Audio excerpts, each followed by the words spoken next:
Oke, bismillah. Assalamualaikum warahmatullahi wabarakatuh. Bismillahirrahmanirrahim. Alhamdulillahirabbil alamin.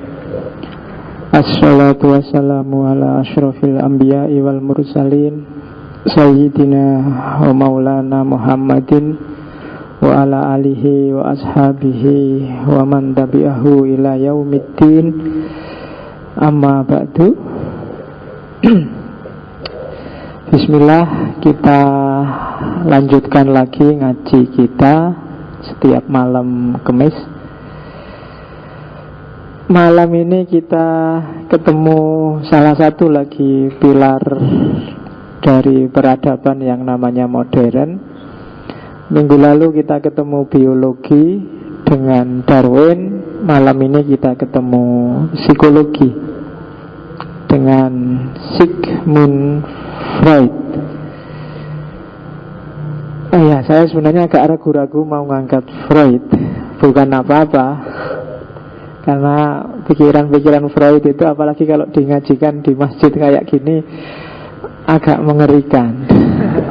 Ya, makanya saya tadi sore tak otak, adik ini harus tak peras biar sisi mengerikannya hilang.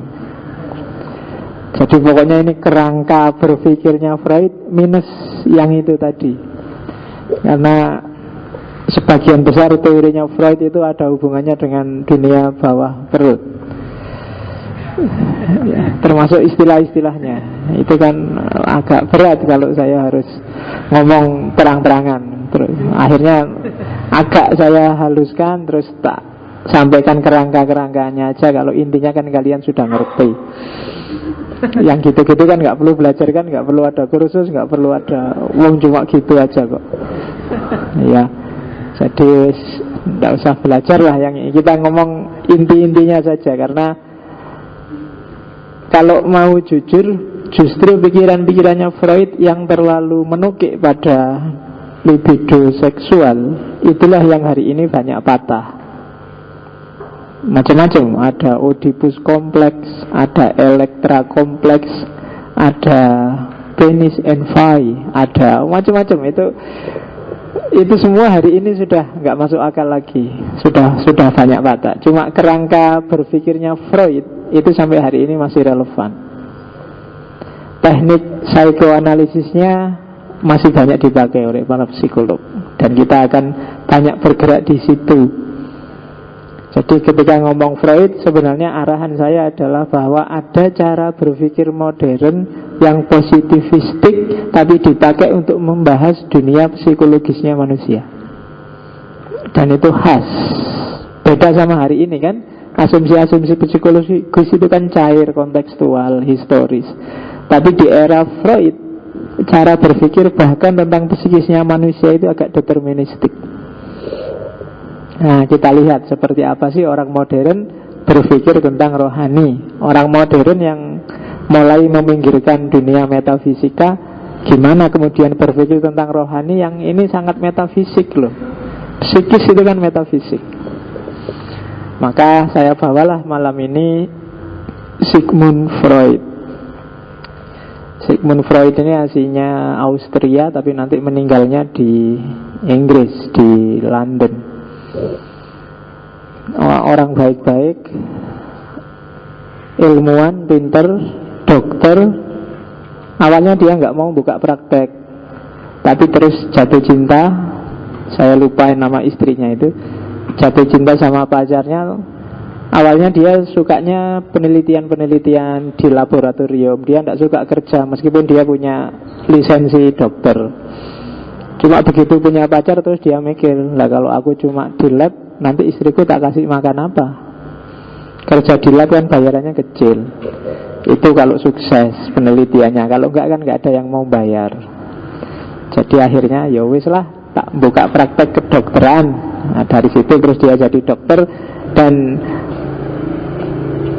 praktek dokternya ini gaduk sama apa, gaduk itu apa bahasa Jawa nih? Cucok, klop sama semangatnya untuk meneliti. Dan akhirnya dia meneliti dimensi psikis manusia. Dan dari Freud kemudian kita ngerti bahwa ternyata psikis itu lebih berpengaruh kepada fisik dibandingkan fisik pada psikis. Kalau kita sedang bete, itu badan kan rasanya juga nggak enak.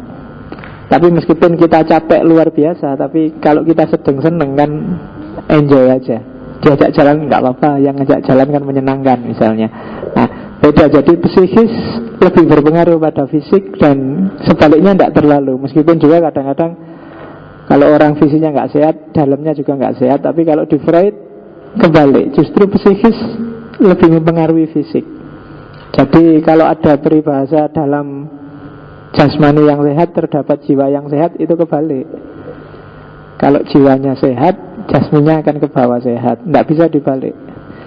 Orang yang nggak sehat secara mental itu kan banyak yang masih sehat.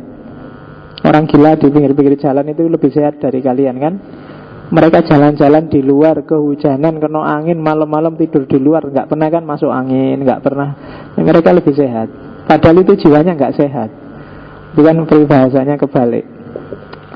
Jadi mari kita balik peribahasa, dalam jiwanya disehatkan dulu ya.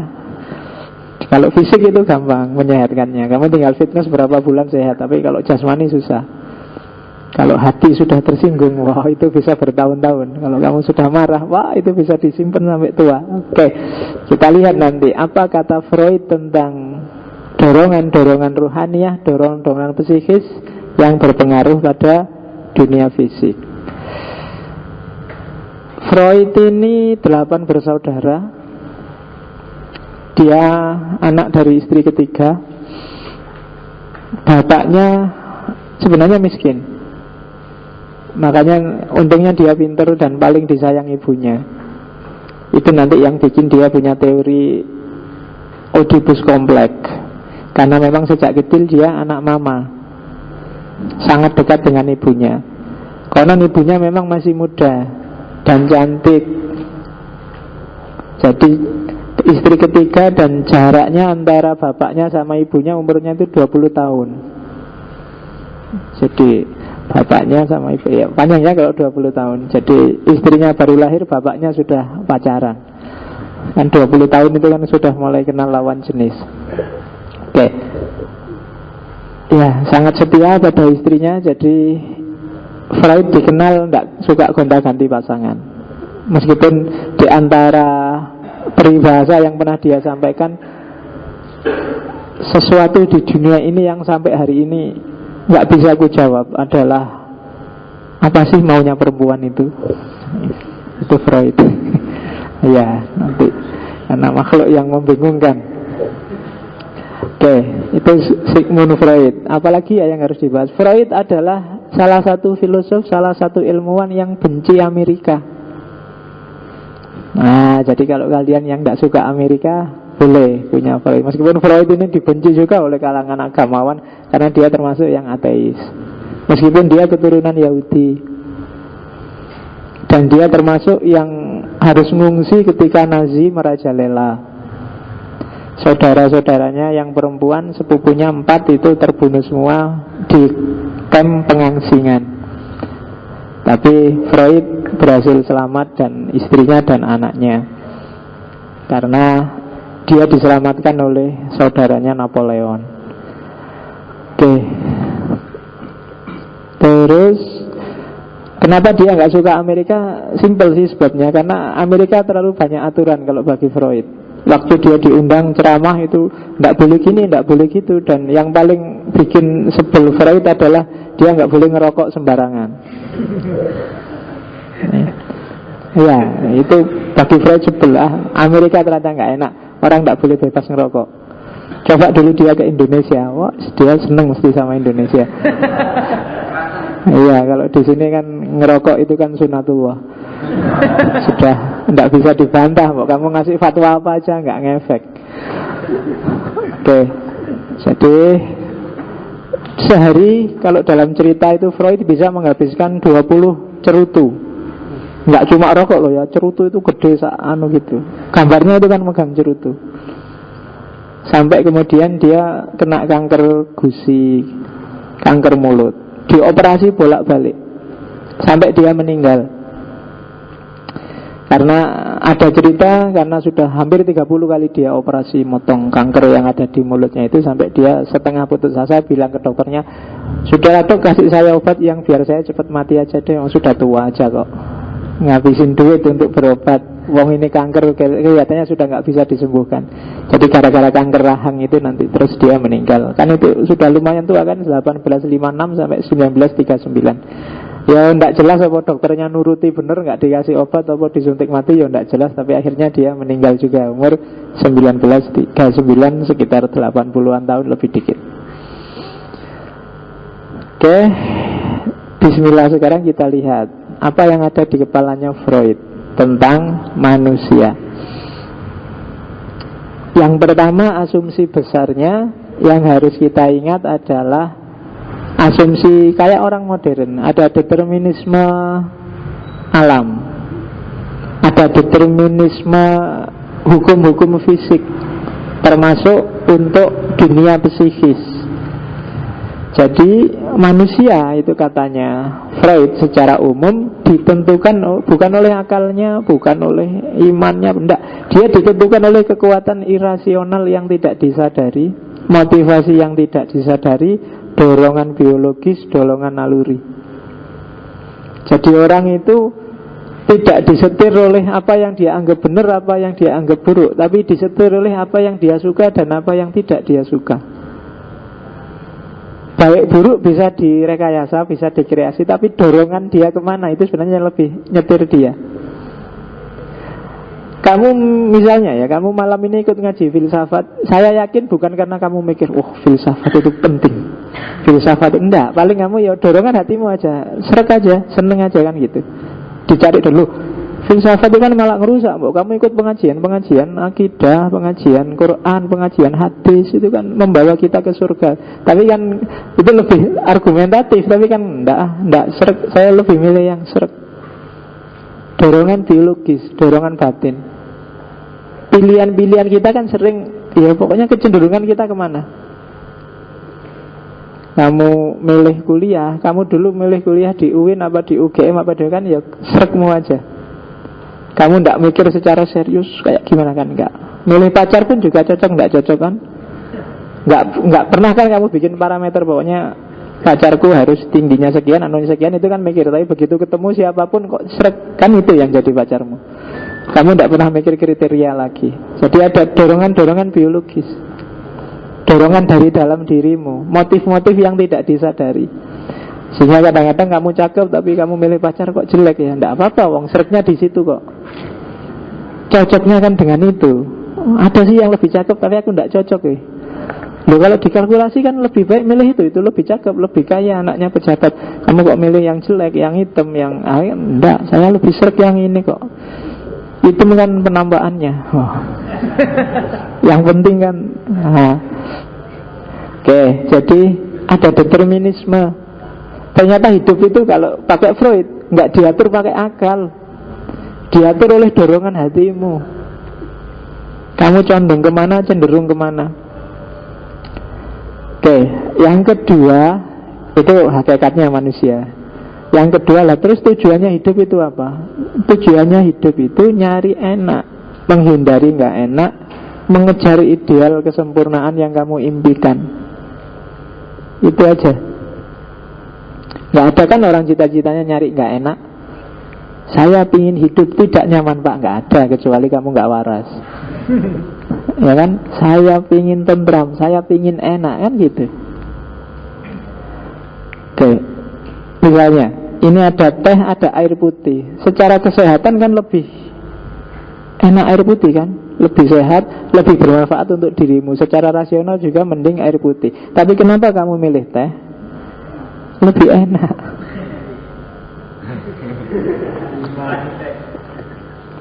Ya kan, lebih enak. Makanya daripada cuma air putih biasa, ada manisnya, ada sepetnya, kan gitu. Itu hidup, selalu kamu gitu. Lebih yang mana yang bikin kamu enak, yang mana yang bikin kamu nyaman, yang mana yang memenuhi mimpi-mimpimu. Itu aja, simple. Bahwa nanti kalau ditanya orang, kamu enggak pak, saya hidup demi agama, nusa dan bangsa. Itu puisi itu kan. Nggak ada, setiap orang nyari enak. Ya kan kalau dulu kan gitu, mesti ada apa-apa, semoga berguna nusa, bangsa, dan agama. Itu kan selalu begitu. Nggak, sebenarnya orang cuma nyari enak buat dirinya sendiri dan menghindari yang nggak enak. Oke, itu hakikat manusia kalau di Freud. Nah, sekarang strukturnya itu kan hakikatnya tadi. Rohaninya manusia, jiwanya manusia itu isinya apa sih? Isinya 3 hal. Ada unconsciousness, ada pre-consciousness, dan ada consciousness. Ada hal-hal yang tidak kita sadari, ada hal-hal yang lepas dari kesadaran, pre-consciousness, meskipun dia bisa dikembalikan lagi. Ada hal-hal yang kita sadari. Unconsciousness ini nggak sadar. Biasanya isinya insting, kemudian naluri, pengalaman-pengalaman masa lalu yang nggak enak. Itu sering nyetir kita tapi kita nggak sadar. Itu unconsciousness. Kalau ditanya consciousnya apa sih? Consciousness-nya apakah kita ngaji hari ini? Yo, ngaji filsafat itu kan penting, Mbak. Ilmu, filsafat, apapun dimanapun yang nambah wawasan itu kan penting untuk hidup kita. Itu sadarnya. Unconsciousnya ya masing-masing kita yang ngerti. Mungkin karena ya daripada nganggur, Pak. Atau filsafat kan sedang tren, Pak. Sekarang rame-rame seneng ya, Pak. Macam-macam. Unconsciousness itu kalian sendiri yang tahu. Tersembunyi. Enggak, Pak, dari pengen santai-santai aja, Pak, ketawa-ketawa bareng-bareng enak. Itu unconsciousness yang kalian nggak sadari. Dan ini sering lebih nyetir loh unconsciousness itu daripada consciousness. Ada 2 hal yang sama-sama penting, mesti kamu milih yang sesuai dorongan batinmu yang kamu nggak sadari selama ini. Kadang-kadang ada masjid di sini, ada masjid di sana. Kamu milih yang lebih jauh. Ada dorongan tidak sadar, ya tidak ngerti. Mungkin diam-diam mungkin ada jamaah sini yang kamu taksir misalnya. Tapi kalau ditanya, enggak, bukan itu. Saya itu kan milih yang jauh karena setiap langkah kan pahala. Itu kan sebenarnya. Padahal ada yang dilirik di sini, itu unconsciousness. Atau mungkin karena masjid di sini loh kayak masjid di kampungku, tapi kamu nggak sadar di mananya, tapi seret aja di sini karena hawanya kayak di kampungku, nggak kayak di masjid yang sana. Kalau di sana jam segini sudah dikunci misalnya, itu nggak sadar, kamu unconscious, nggak sadar, tapi jadi dorongan yang tidak ketara. Itu unconscious. Ada pre-consciousness, prasadar. Prasadar itu biasanya dulu kamu sadar, sekarang kamu cuekin sudah. Kalau ditampilkan sewaktu-waktu bisa mimpi, ngelamun, kadang-kadang salah ucap. Ya kan? Salah ucap itu yo ada sih di pikiranmu, di kesadaranmu. Cuma selama ini kamu kamu simpan, jangan keluar Tapi tiba-tiba dia bisa muncul. Itu biasanya ada di level pre-consciousness. Salah ucap, mimpi, itu kan pre-consciousness. Kamu pikir sejak pagi lah, malamnya keluar sudah di mimpimu. Atau ngelamun, itu pre-consciousness. Kesadaran yang tertunda, karena selama ini mungkin kamu represi, kamu taruh, kamu simpan diam-diam. Boleh. Jangan-jangan sih kamu seneng, tapi karena dia sudah punya pacar, terus rasa seneng ini kamu simpan. Jadi keluarnya kadang-kadang salah ucap, ngomong nggak sengaja, atau seolah-olah iseng tapi sebenarnya iya. Nah, itu pre-consciousness. Gitu loh. Nanti kamu ngomong misalnya, sudahlah, mbok kamu yang rukun sama pacarmu misalnya. Itu janjane mbok cepet kamu putus, tapi ngomongnya keluarnya gitu. Kenapa? Diam-diam kamu simpen. Kamu represi karena kalau keluar kamu malu. Itu pre-consciousness. Tiap malam akhirnya kamu mimpi dia. Ya kan? Lamunanmu juga tentang dia. Kalau ngomong salah ucap, keluarnya nama pacarmu padahal namanya siapa. Itu pre-consciousness. Jadi apa yang ada di bawah sadarmu, apa yang terakumulasi di sana, itu yang sering keluar. Itu struktur kejiwaan manusia. Dari sinilah nanti keluar konsep yang legendaris dari Freud, yaitu id, ego, dan superego. Kalau sadar dan tidak sadar itu seperti itu gambarnya. Alam sadar itu yang kamu rasakan saat ini. Kuliah, beli baju, sekarang ada tugas, sekarang harus ngaji, duitku sekarang tinggal berapa, itu kan yang kamu sadari hari ini. Ada yang di bawah sadar. Di bawah sadar mungkin kamu malu, ditolak, disiksa, gak lulus ujian, punya ayah tiri, macam-macam pengalaman. Biasanya kamu tekan ke bawah sadar. Nah, di antara dua itu ada dunia ambang sadar, pre-consciousness. Jadi batas antara kesadaran dan bawah sadar. Jadi dalam hidup kita, tiga hal ini saling, bawah sadar ini karena ditekan terus, sebenarnya dia ingin keluar. Kalau dia nggak keluar, bikin kita stres. Jadi diam-diam kita galau tapi nggak sadar. Galau ya mas, enggak, saya kok bisa galau, saya itu, jangan-jangan itu ada yang dia represi, dia sembunyikan. Nanti keluarnya mesti nggak sengaja. Mungkin lewat salah ucap, salah perilaku.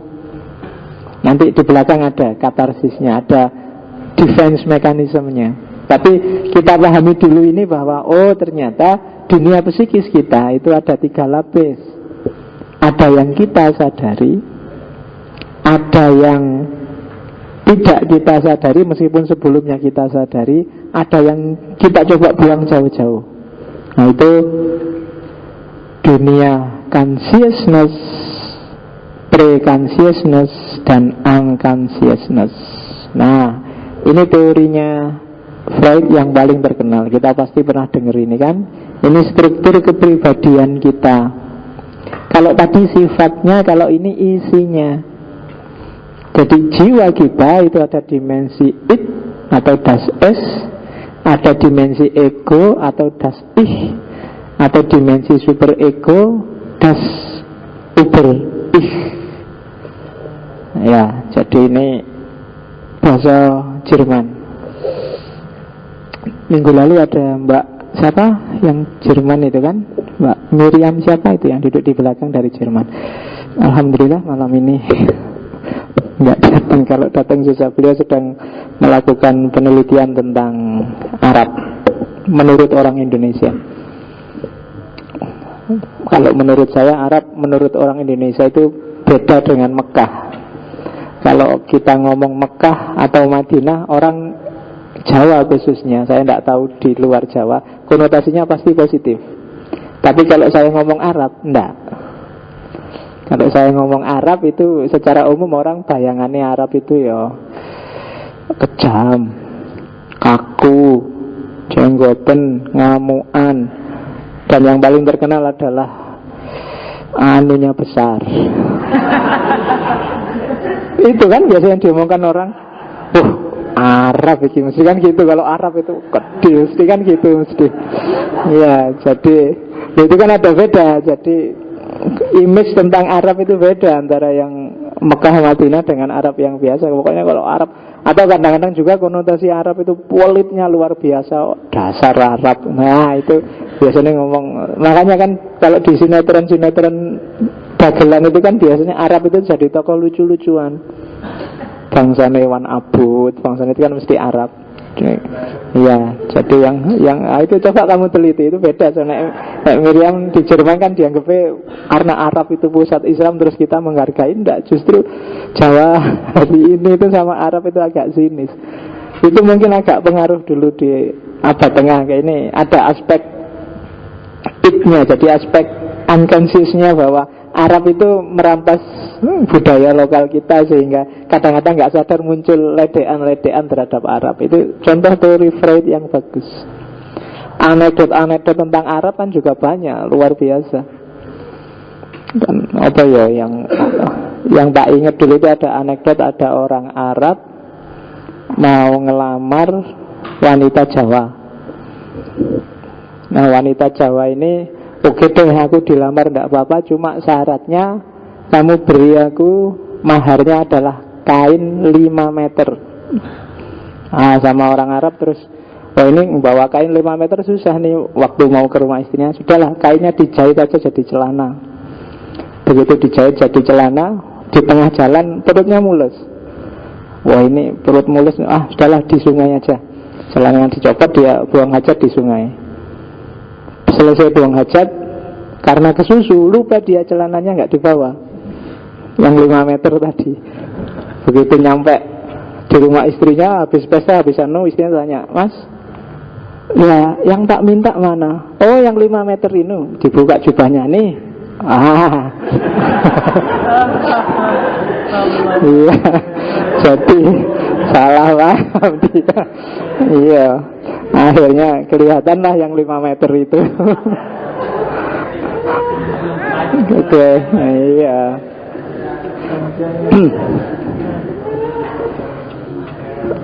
Oke, ya makanya kalau sama orang Arab itu kan kamu jangan menepuk-nepuk punggungnya, karena dia tidak mau, dia bisa tersinggung. Karena begitu ditepuk punggungnya dia langsung kaget, karena sampai ke atas itu kan. Oke, iya. Ya, iyalah. Menghindari Freud biar nggak gitu, malah lagi ngomong Arab. Oke, dilanjutkan ke sini. Jadi struktur kepribadiannya manusia, yang pertama id. Id itu insting biologis, dorongan-dorongan instinktif, tabiat-tabiat. Disebut hewani karena semua hewan juga punya yang kayak gini, yang insting semacam ini. Prinsipnya adalah prinsip nyari enak, nyari nikmat, dan menghindari tidak enak. Kalau di Freud itu contohnya agak saru-saru, tak ganti contoh yang sopan. Misalnya ada dorongan refleks, kedip, bersin, itu kan biologis. Kenapa kamu kedip? Kan nyari enak, itu kan karena kelipan terus kamu kedip, menyingkirkan kotoran. Bersin juga gitu kan, ada kotoran masuk, itu kan nyari enak. Atau yang primer, lapar, begitu kamu lapar nyari makan. Ya yang seks nggak perlu tak kasih contoh, kamu ngerti sendirilah. Jadi setiap orang punya hasrat ke sana. Itu kalau dalam bahasa agama namanya fitrah sudah. Iya, jadi sudah nggak bisa dibantah. Kalau nggak punya ini ya memang nggak punya dorongan fitri sebagai manusia yang cari makan, cari enak, nggak mau nggak enak, ya berarti kita bukan manusia. Pasti ada dimensi id, instinktif, agresif, nyari karena ini. Oke, itu wilayah pertama. Wilayah kedua, ego. Kalau ego ini aspeknya psikologis, prinsipnya realitas. Kalau it saja, saya ingin makan, ingin kedip, ingin bersin, ingin ini, ingin itu sesuai insting kita, itu nggak peduli, pokoknya makan ya makan, harus dipenuhi. Nah, yang ngontrol itu ego. Makan ya makan, tapi jangan ngambil miliknya orang. Nah, itu ego yang bilang kayak gitu. Makan ya makan, jangan kebanyakan nanti malah sakit loh. Nah, itu ego. Karena uang kita cuma sedikit, ya belinya nasi kucing. Ya kalau uangnya banyak, ya belinya ya nasi kucing juga, kucing anggora kayak kemarin. Oke, jadi itu ego. Yang prinsip rasional, prinsip realistis itu ego. Ya realistis lah kita kan. Nah itu biasanya ego yang bilang gitu. It bilang, kita punya hasrat, segera kita nyari istri. Ya enggak lah, kamu umur berapa? Punya penghasilan enggak lah, istrimu dikasih apa? Yang bilang gini nih ego. Kalau menuruti it saja, ya hasilnya kayak hari ini kan banyak yang terlambat bulan hubungi 081 dan seterusnya itu. Yang di pinggir-pinggir jalan itu kan banyak. Jadi Anda terlambat bulan hubungi 081 sekian-sekian. Itu kan ada banyak di pinggir jalan. Ya kalian kan sudah ngerti kan, bukan bayar kos-kosan kan pasti itu. Saya telat ini bayar kos-kosannya, tak teleponnya sama ngerti diutangi, itu bukan itu kan mesti. Itu urusan yang lain. Dan yang ngatur kayak gini nih ego. Hati-hati loh, jangan sampai ngawur loh. Ya dilampiaskan. Fitrah sih fitrah, tapi kan ada timingnya, ada waktunya, ada ruangnya yang harus pas. Kalau enggak nanti malah sengsara di belakang loh. Nah itu yang kayak gini-gini ini ego. Kesadaran. Prinsipnya prinsip realitas. Realistis saja deh.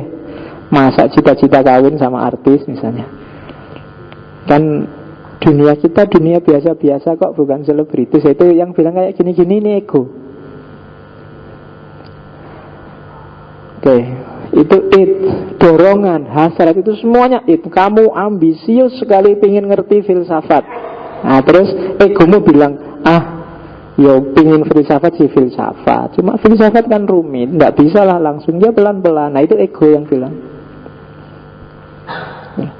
Saya bertekad akan puasa terus biar segera jadi wali apa kiai. Nah egomu yang bilang, alah dapuranmu kan gitu. Itu ego yang bilang gitu. Yang sholat 5 waktu aja subuhnya jadi jam 7 pengen jadi wali kan gitu. Yang bilang gini nih ego. Realistis gitu loh. Kamu kan kemerungsung, enggak, pokoknya mau enggak iso prek. Nah itu ego yang realistis yang ngomong gitu.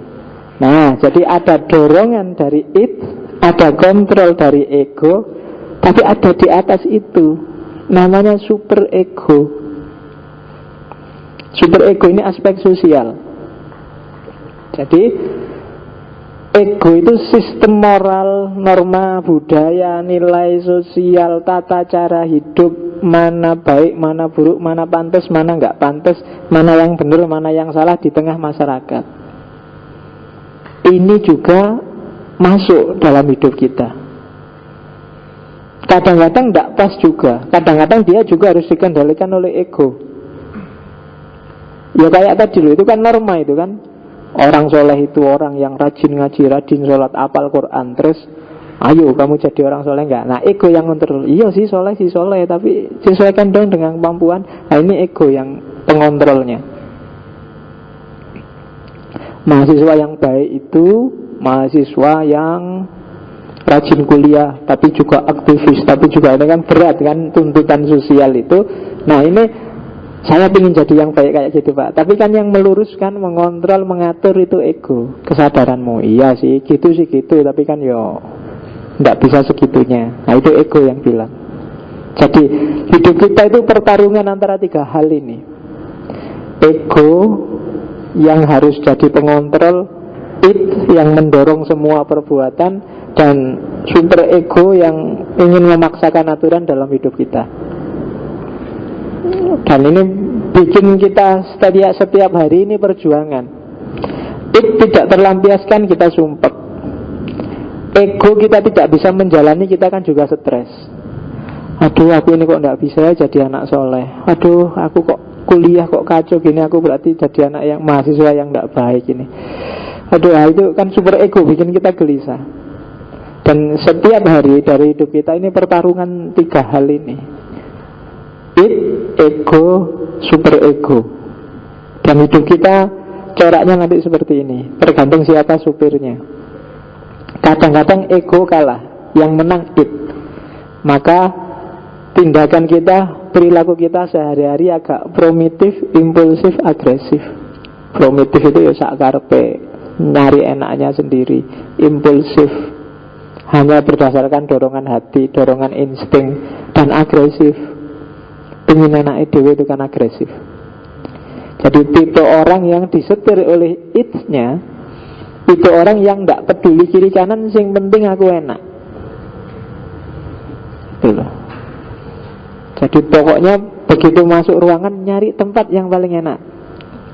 Kalau di kampus biasanya paling belakang. Nggak mikir, mungkin egonya sudah teriak-teriak, jangan paling belakang. Dosennya suaranya nggak terlalu keras, harus ke depan. Nggak, enak di belakang. Itu dorongan it.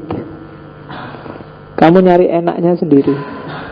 Kalau ditanya apa-apa, milih mana pacar yang jelek tapi solihah atau yang cakep tapi tidak solihah? Kamu, saya milih yang cakep tapi solihah Pak. Nah itu milih enak dewe pokoknya. Orang gelem dikai sing tawar-menawar gitu. Pokoknya nyari enak terus. Jadi agresif. Hidupnya disetir oleh insting saja. Begitu nggak enak, ini kayak bayi. Bayi itu kan akalnya belum lengkap, orang belum ngasih aturan nilai ke dia, sakarepe dhewe bayi itu. Kencing juga di atas kasur, juga di atas kasur. Pingin makan tinggal nangis, pingin mimik tinggal nangis. Yang nyetir it. Cuma nggak ada orang marah karena orang juga tahu dia masih belum sempurna akalnya. Ya orang kan wis ngerti, nah itu saya bayi. Tapi kalau sudah besar kan kalian nggak bisa it. Pak, pingin kencing pak, terus neng tembok pojok sana kencing cus. Nah, orang mesti ngamuk loh, otakmu lah wis jangkep pak, nggak kayak bayi. Masa gayanya kayak bayi. Pingin kencing pak, males ke kamar mandi, dah di atas kasur aja. Toh kasurnya bisa dijemur besok, ya enggak. Karena nggak bisa kita hanya ngikuti dorongan it. Kontak hati pasangan juga enggak apa-apa, Pak, asal mau sama mau, toh sama-sama enak. Ngapain sih yang lain kok ribut? Itu berarti hidupnya disetir oleh it, golek enake dhewe. Ada hidup yang disetir oleh ego. Ini yang mending. Realistis, rasional, masuk akal. Mau kencing, enggak boleh lah di situ, itu kan bukan tempatnya kencing. Mau ke kamar mandi, kamar mandinya kok penuh, airnya enggak jalan.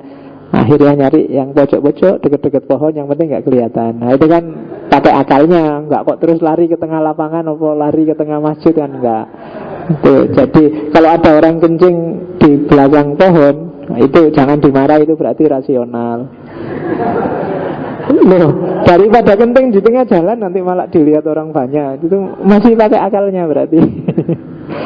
Iya, daripada kencing di depan pintu rumahnya orang kan malah jadi masalah.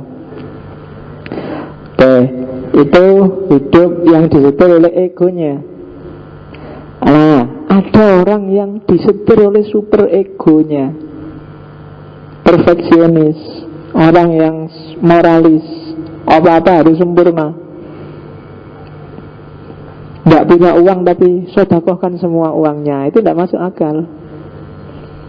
Sedekah itu kan ya sebagian dari harta kita. Kalau dikasihkan semua tetap nggak masuk akal. Secara nilai bagus, sedekah itu bagus, tapi ya tetap harus dikontrol, harus realistis. Nanti habis sedekah pulang jalan kaki, tidak punya uang, itu tidak masuk akal.